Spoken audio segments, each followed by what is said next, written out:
भारत का दुर्भाग्य ये इस समय जो आज प्राइम मिनिस्टर ने भी कहा या अमित शाह जी ने भी कह रहे हैं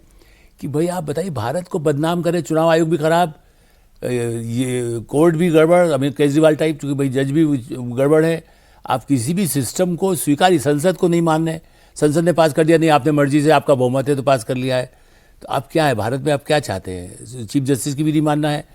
आपको, सुप्रीम कोर्ट की भी नहीं मानना है, तो कोई तो तरीका होगा ना संविधान के हिसाब चलने के लिए। इसलिए मुझे लग रहा है कि ये सब बातें ऐसी उठाई जाती है कि जनता को लगे हाँ देखो हमारा छिन रहा है। पश्चिम बंगाल में यदि आतंक न फैलाया जाए तो लोगों में कोई कष्ट, कितने रिपोर्टर्स वहाँ घूम रहे हैं, सब कुछ देख रहे हैं, वोट डालेगा, जिसको डालना है डालेगा, कोई कंपेल थोड़ी कुछ कर ले, कंपेल वो करने के लिए डरा के तुम्हारा सब छिन जाएगा। तो मुझे ऐसा लगता है कि इलेक्शन कमीशन को भी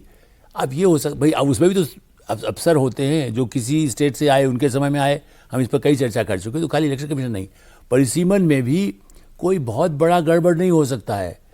जनगणना भी होगी तो उसमें अभी आज ये भी कह दिया अमित शाह जी ने, भाई जाति लिखी जाएगी, अभी फॉर्म जब होता है सेकंड उसमें बनता है, अभी बिल्डिंग को किया गया है कि कौन कौन सी बिल्डिंग, मतलब कहाँ पर उसका होने वाला जनगणना, आप उसमें कहते हैं इनका जाति है, उन्होंने कहा भी हंस के जाति थोड़ी होती है। नहीं, आज तो उन्होंने बहुत तो होता ही नहीं कोई, बहुत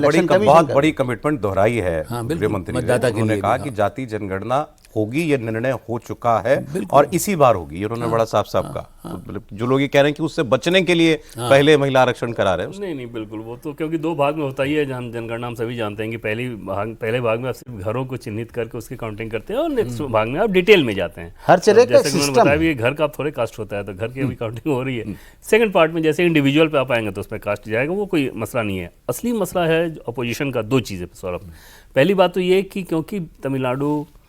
बंगाल, वहाँ भी चुनाव हो रहा है, बीच चुनाव के बीच में 3 दिन का एक्सटेंडेड सेशन लेके आना, वो भी पिछले सेशन में ना करके अभी लेके आना 3 दिन का,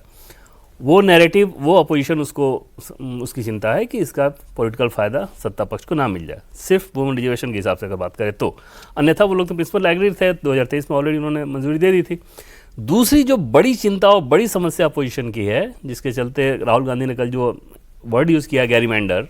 जो कि यूएस में इस टर्म का इस्तेमाल किया जाता है कि परिसीमन आप अपने हिसाब से कर लें, हाँ भाई, उसी चीज़ को उन्होंने कहा, तो वो डीलिमिटेशन उनकी चिंता है। और जो बार बार उन्होंने भी उदाहरण दिया कि जम्मू कश्मीर और असम का, वो ये भूल गए कि ये उदाहरण देना कि 2008 में दिल्ली का परिसीमन किस प्रकार से हुआ था। 2008 में दिल्ली विधानसभा सीटों की संख्या तो नहीं बढ़ी, लेकिन जो डीलिमिटेशन कमीशन के बाद उसमें जो बनाया गया ढांचा, उसमें से अधिकांश सीटें इस तरह से कर दी गई थी कि कांग्रेस के लिए बहुत ज़्यादा मुफीद हो। उसके पहले जो बीजेपी का गढ़ हुआ करता था दिल्ली, वो उनकी इतनी सीटें खराब हुई, तो इस काम शायद उनको वो वही डर है, उनको वो अनुभव है कि अब ये बीजेपी करेगी। और डीलिमिटेशन कमीशन जो बनाया गया है, अभी इस बिल में भी एक भी कोई चीज इसमें चेंज नहीं किया गया है, पहले की ही व्यवस्था है। ये बोला अब ये भी होम मिनिस्टर ने कि भाई मुझे बताइए ना, कश्मीर में कोई प्रॉब्लम नहीं आई, आसाम में कोई प्रॉब्लम नहीं, प्रॉब्लम सिर्फ अपोजिशन को है या उन लोगों को है कि जो ऐसा किया होगा तो वो करना चाहते होंगे, लेकिन ऐसा संभव नहीं है। जो चुनाव हारता है उसी को दिक्कत है। बस करेक्ट बात, वही एम्पायर को कहता है गलत है, एम्पायर को कह देता है गलत नहीं, लेकिन इसका मतलब ये नहीं है कि जो पावर में है वो इन्फ्लुएंस करना नहीं जानता,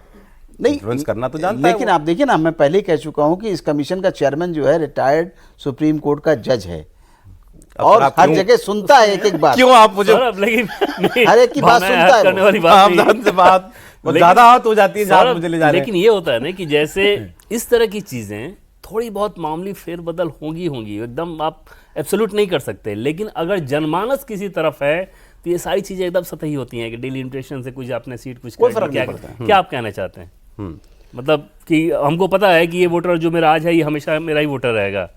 वो तो नहीं पता ना, बीजेपी को भी नहीं पता। यूपी में पता था क्या बीजेपी को पिछले लोकसभा चुनाव में क्या हो जाएगा?